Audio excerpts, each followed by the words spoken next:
to The Explainer, where we break down complex topics. And today, wow, are we diving into a dramatic one. It's the story of the very first priests from the book of Leviticus. And believe me, it's a story that swings from this incredible high of divine glory to just devastating tragedy, all in a single day. You know, our source material kicks off with this prayer, and it really just sets the stage perfectly. It gets right to the heart of the story, this immense importance of reverence when you're approaching something sacred.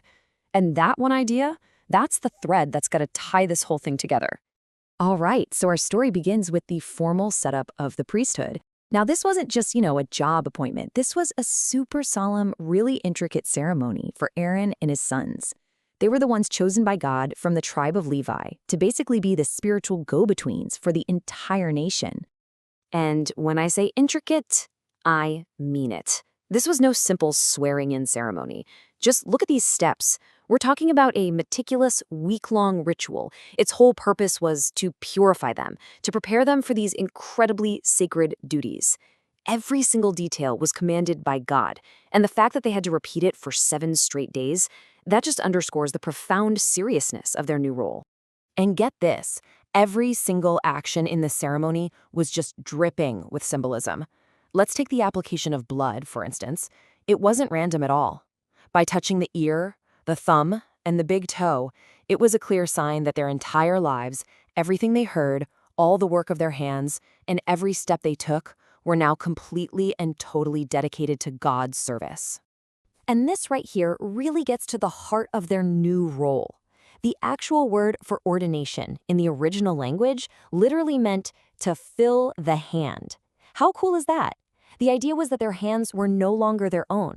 They were now filled with the offerings and the responsibilities of their holy office. Okay, so after a full week of this intense preparation, the 8th day finally arrives. The moment has come.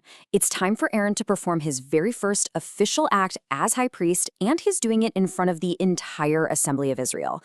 The pressure is on. But notice what Aaron's very first act is. It's not for the people, it's for himself. And that tells you something really powerful right there. Even as the high priest, this guy who's been set apart, he was still a man who needed atonement for his own sin. It's this powerful reminder that leaders have to be right with God first before they can even think about leading others. Man, you can just feel the tension and the anticipation building in this moment, can't you? Aaron finishes the sacrifices, he raises his hands and blesses everyone, and then, bam, the divine presence of God, the glory of the Lord, appears to everyone. And then, out of nowhere, a supernatural fire erupts from God and completely consumes the offering on the altar. I mean, what an incredible, unmistakable sign of God's acceptance. Just try to imagine that scene. It's a moment of absolute triumph. The people just erupt in this massive shout of joy, and then they all fall to the ground in total worshipful awe. This was it, the ultimate validation for this brand new priesthood, and just a staggering display of God's power and presence right there with them.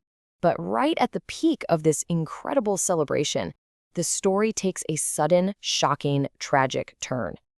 2 of Aaron's sons, Nadab and Abihu, they step forward to make their own offering to the Lord. And in that one moment, they make a fatal error. Now, their mistake was one of those things that seems small, but was actually profoundly significant. God had given a very specific command. The fire for burning incense had to be taken from the main altar, the fire that he himself had just started. But instead, Nadab and Abihu used what the text calls unauthorized fire from some other source. They directly violated a crystal clear command. And the consequence for this disobedience was immediate and absolutely severe. The text says that fire came out from the presence of the Lord and just consumed them. They died right there, on the spot. So this is the question that just hangs over the whole story, right? Why? Why would they do this? Especially moments after witnessing God's incredible glory. The text doesn't spell it out for us, but a very, very strong clue pops up in the very next rule God gives to the priests. Yeah, the timing of this next command is just incredibly telling. Right after this tragedy, God specifically forbids priests from drinking wine or any strong drink while they're on duty. Now, because of that timing, many scholars have concluded that Nadab and Abihu's fatal mistake was likely made while they were under the influence.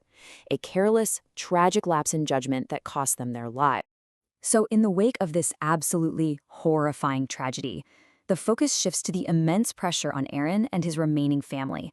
And, of course, the sober lessons that had to be learned from this terrible, terrible event.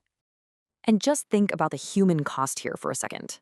Aaron has just watched 2 of his own sons die in the most horrific way, and yet he and his other sons are forbidden from showing any outward signs of grief.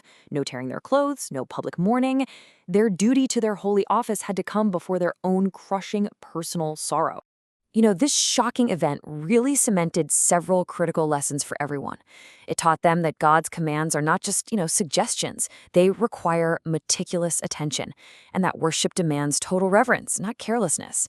It also revealed these 2 kind of contrasting truths. First, that leadership carries this incredibly heavy weight of responsibility, and second, that even the most dedicated, holy people are still human and are still capable of making catastrophic mistakes. And you can see that Aaron learned this lesson almost immediately. Later that very same day, Moses questions him about another sort of minor break in protocol. But this time, Aaron explains his actions. He says they were rooted in humility and reverence, especially given the day's tragedy. And Moses accepts his answer. Aaron got it.